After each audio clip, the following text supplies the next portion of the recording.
መሬት ገዝተዋል ወይም ህንፃ ለመገንባት አቅደዋል? ደስ ይላል። ነገር ግን ነገውኑ ቁፋሮ ከመጀመሩ በፊት ይህንን ወሳኝ ህጋዊ ሂደት ማወቅ አለብዎት። አንደኛው ስህተት የግንባታ ፈቃድ ሳይወጣ ስራ መጀመር ነው።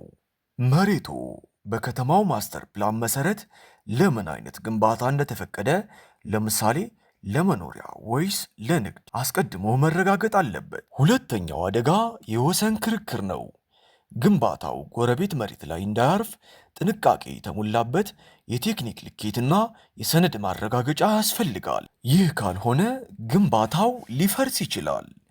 ቀይ ባህር ማማከር ምርምርና ስልጠና ማዕከል መሬቶ ከማንኛውም ህጋዊ ስጋት ነፃ መሆኑን የሚያረጋግጡ የማስተር ፕላን ጥናት የሚያደርጉና የግንባታ ፈቃድ ሂደቱን የሚያቀላጥፉሎ ባለሙያዎችን አዘጋጅተዋል። ቀይ ባህር ማማከር የንግዶና የምህንድስና ስራው አስተማማኝ ዋስትና